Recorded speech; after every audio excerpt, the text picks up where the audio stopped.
Yo, what's up guys? Zero ပါရှေ့ဗီဒီယိုမှာတော့aliens နှစ်ကောင်အကြောင်းကိုပြောပြပြီးသွားပြီဆိုတော့ဒီနေ့မှာကတော့ဘန်တတိယမြောက်အသုံးပြုခဲ့တဲ့ alien လည်းဖြစ်လူကြိုက်အများဆုံး aliens တွေတဲကတစ်ကောင်လည်းဖြစ်တဲ့ Diamond Head အကြောင်းကိုပြောပြပေးသွားမှာပဲဖြစ်ပါတယ်တကယ်လို့ကျွန်တော် share တင်ထားတဲ့ဗီဒီယိုနှစ်ပုဒ်ကိုမကြည့်ရသေးဘူးဆိုရင်လည်းကျွန်တော်ရဲ့ channel ထဲမှာဝင်ကြည့်သွားလို့ရပါတယ်ဗီဒီယိုလေးမစခင်တခုပြောချင်တာကတော့ကျွန်တော်ရဲ့ channel မှာဘန်ရဲ့ alien တွေနဲ့ပတ်သက်တဲ့အကြောင်းတွေကိုဗီဒီယိုတွေအများကြီးထပ်လုပ်သွားဖို့ရှိပါတယ်ဒါကြောင့်မို့လို့နောက်ထပ် aliens တွေရဲ့အကြောင်းတွေကိုသိချင်သေးတယ်ဆိုရင်တော့ကျွန်တော်ရဲ့ channel ကို subscribe လုပ်ခဲ့ပြီးဒီဗီဒီယိုကိုကြိုက်နှစ်သက်တယ်ဆိုရင်လည်း like လုပ်ခဲ့ဖို့ကိုမမေ့ကြပါနဲ့ဒါအပြင် comment မှာလည်းဘယ် aliens အကြောင်းကိုသိချင်လဲဆိုတာကိုလည်း comment ရေးသွားလို့ရပါတယ်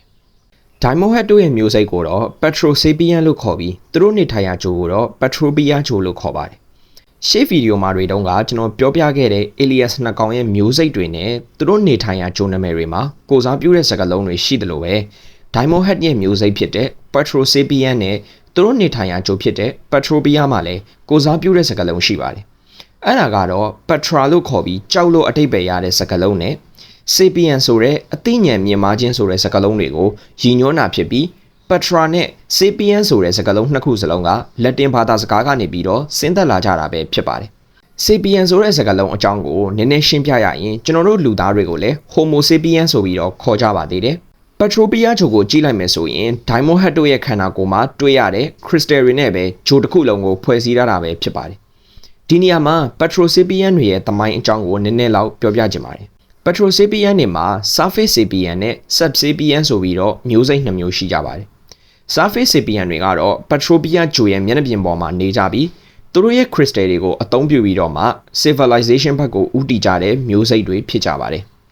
Subsapian တွေကတော့ Petropia ဂျိုရဲ့အတွင်းပိုင်းမြေအောက်မှာနေကြပြီး Subsapian အချင်းချင်းနေမြေလူပွဲတွေကြောင့်စေဘယ်ဝါးတွေဖြစ်နေကြတာပါ။အဲ့အခြေအနေကိုအခွင့်ကောင်းယူပြီး Anthrosapian လို့ခေါ်တဲ့နောက်ထပ်မြေအောက်မှာနေကြတဲ့မျိုးစိတ်တွေရဲ့ချောင်းမြောင်းတိုက်ခိုက်ခြင်းကိုခံခဲ့ရပါတယ်။အဲ့နောက်မှာတော့ Surface Sapian နဲ့ Subsapian တို့ပူးပေါင်းပြီးတော့ Anthrosapian တွေကိုတိုက်ခိုက်အနိုင်ယူနိုင်ခဲ့ကြပါတယ်။နောက်ဆုံးမှာတော့မျိုးနွယ်စု၃ခုပူးပေါင်းနေထိုင်ကြပြီးငြိမ်းချမ်းရေးကိုရရှိခဲ့ကြပါတယ်။အဲ့လိုမျိုးငြိမ်းချမ်းနေကြတဲ့အချိန်အာကာသတခွင်ပြည့်ပြည့်စင်အောင်ရှောက်သွားပြီးဂျိုတွေကိုတစ်လုံးမိတစ်လုံးသိမ့်ပိုက်နေတဲ့ Vegas က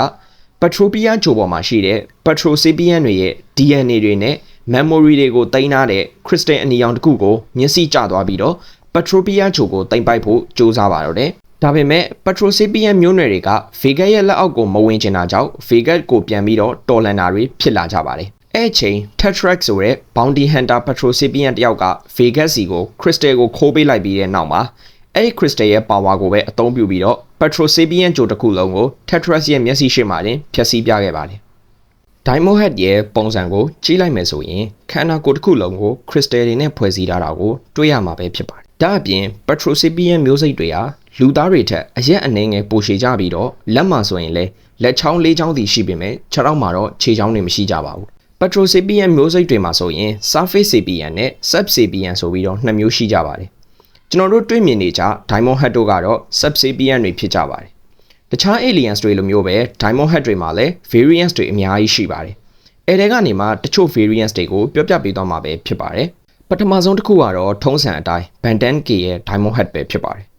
ပုံမှန်ဆိုရင် Diamond Head ပြောင်းလိုက်တဲ့အချိန် Omnitrix ကဘယ်ဘက်ရင်အောင်ချမ်းမှာရှိတယ်ဆိုပေမဲ့ Bantan-K version မှာကတော့ Omnitrix ကိုရင်ဘတ်တက်မှာတွေ့ရမှာပဲဖြစ်ပါတယ်။ဒါအပြင်ကျွန်တော်တို့ပုံမှန်တွေ့နေကြ Diamond Head ထက်ပိုပြီးတော့ adapt ဖြစ်ပိုပြီးတော့ mature ဖြစ်တဲ့ပုံစံမျိုးနဲ့တွေ့ရမှာပဲဖြစ်ပါတယ်။ဒုတိယတစ်ခုကတော့ Gwen ရဲ့ Diamond Head ပဲဖြစ်ပါတယ်။ဒီ version မှာကတော့ပုံမှန် Diamond Head နဲ့အကုန်လုံးနှီးပါတူနေတယ်ဆိုပေမဲ့ main ကလေးဖြစ်သွားတဲ့အတွက်ပိုပြီးတော့တွယ်လျရတဲ့ခန္ဓာကိုယ်မျိုးဖြစ်ပြီးတော့ဥကောင်းကိုကြည့်မယ်ဆိုရင်လည်း Benny ရဲ့ Diamond Head မှာတော့ကလို့ crystal တွေကအနောက်ဘက်ကိုတိတ်ပြီးတော့မထွက်နေတာကိုတွေ့ရမှာပဲဖြစ်ပါတယ်။နောက်တစ်ခုကတော့ Reboot series တွေက Short Rock နဲ့ Diamond Head တို့ fusion လုပ်ထားတဲ့ Enhanced Diamond Head ပဲဖြစ်ပါတယ်။ဒီ version မှာဆိုရင်တော့ခန္ဓာကိုယ်မှာ rock armor တွေနဲ့အုပ်ထားတာကြောင့်ပိုပြီးတော့တောက်တောက်တင်တင်ဖြစ်လာတဲ့အပြင်ကိုမှ Shock Rock ရဲ့ Electrokinesis လို့ခေါ်တဲ့လျှက်စစ်စွမ်းအင်ကိုပါသုံးနိုင်သွားတာကြောင့်ပိုပြီးတော့ powerful ဖြစ်တဲ့ variants တစ်ကောင်လည်းဖြစ်ပါတယ်။ဒါတွေကတော့ variants တချို့ကိုပြောပြပေးခဲ့တာဖြစ်ပြီးနောက်ထပ် variants တွေကိုလည်းကြည့်လို့ရအောင်ကျွန်တော်ဒီမှာပုံနဲ့တကွပြပေးထားပါတယ်။ Diamond Head မှာ variant တွေများသလောက်သူတို့ရဲ့လုံနိုင်စွမ်းတွေကလည်းအင်မတန်ကိုမှများတာပဲဖြစ်ပါတယ်။ဒီထဲမှာအသုံးအများဆုံးဖြစ်တဲ့ ability တွေကိုပြောပြပေးသွားမှာပဲဖြစ်ပါတယ်။ Diamond Head ကသူ့ရဲ့ Crystallokinesis ဆိုတဲ့ခန္ဓာကိုယ်ရဲ့ဘယ်နေရာကမဆို crystal တွေကိုထုတ်နိုင်တဲ့ ability ကိုအဓိကထားပြီးအသုံးပြုတဲ့ aliens တစ်ကောင်ဖြစ်ပါတယ်။ဒါအပြင် regeneration ဆိုတဲ့ခန္ဓာကိုယ်အစိတ်ပိုင်းတစ်ခုပျက်စီးသွားရင်ပြန်ပြီးတော့အသစ်အတိုင်းပြန်ကောင်းစေတဲ့ ability energy blast တွေကို refraction ဆိုတဲ့ပြန်ကန်ထွက်အောင်လုပ်နိုင်တဲ့အပြင် energy blast တွေကို absorb စုပ်ယူနိုင်ပြီးတော့ absorb ထားတဲ့ energy blast တွေကိုပြန်ပစ်နိုင်တဲ့ ability fire နဲ့ acid တွေကို resistant ခံနိုင်ရင်ရှိတဲ့ ability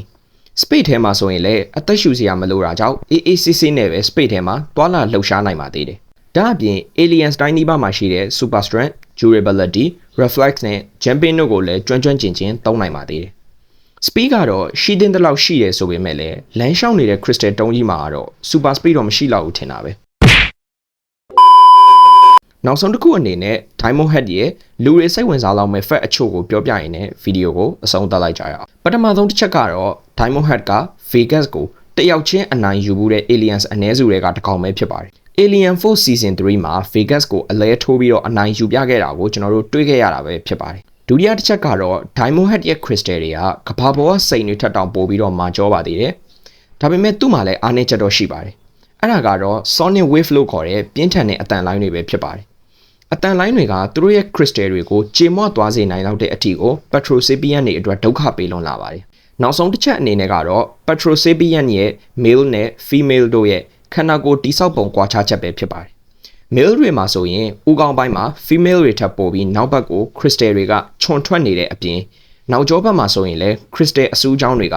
2ခုကနေ6ခုအထိအသက်အရွယ်ပုံမူတည်ပြီးတော့ရှိတတ်ကြပါတယ်။ female Petrosapien တွေမှာကတော့ဦးခေါင်းပိုင်းမှာက male တွေလိုမျိုးမဟုတ်ပဲ crystal တွေကအနောက်ဘက်ကိုတိတ်မရောက်ကြပါဘူး။ဒါအပြင်နောက်ကျောဘက်မှာဆိုရင်လည်း crystal အစူးချောင်းတွေကအသေးလေး2ခုအထိပဲရှိတတ်ကြပါတယ်။ဒါကအရွယ်ရောက်ပြီးသား female Petrosapien တွေမှာပဲရှိကြတာဖြစ်ပြီးအသက်ငယ်တဲ့ female တွေမှာကတော့နောက်ကျောဘက်မှာဘာမှမရှိပဲပြောင်ချောကြီးပဲဖြစ်ပါတယ်။အဲ့ဒီအချက်ကိုဘယ်မှာတွေ့နိုင်လဲဆိုရင် Gwen တယောက် Diamond Head ပြောင်းလိုက်တဲ့အပိုင်းမှာ Gwen ကအသက်ငယ်သေးတာကြောင့်သူ့ရဲ့နောက်ကျောဘက်မှာဘာမှမရှိပဲပြောင်ချောကြီးဖြစ်နေတာကိုတွေ့ရမှာပဲဖြစ်ပါတယ်။ Okay ဒါကတော့ Ben ရဲ့အသုံးအများဆုံးနဲ့လူကြိုက်အများဆုံး alien တွေတဲကတစ်ကောင်ဖြစ်တဲ့ Diamond Head အကြောင်းကိုပြောပြပေးခဲ့တာပဲဖြစ်ပါတယ်။တကယ်လို့ဒီဗီဒီယိုလေးကိုကြိုက်နှစ်သက်တယ်ဆိုရင် like လုပ်ပေးခဲ့ပြီး channel ကိုလည်း subscribe လုပ်ခဲ့ဖို့မမေ့ကြပါနဲ့။ comment မှာလည်းနောက်ထပ်ဘယ် aliens တွေကိုထပ်လုပ်စေချင်သေးလဲဆိုတာကို comment မှန်ကန်လို့ရပါတယ်။ဒီနေ့ဗီဒီယိုကတော့ဒီလောက်ပါပဲ။နောက်နေ့ဒီမှာပြန်တွေ့ကြတာပေါ့။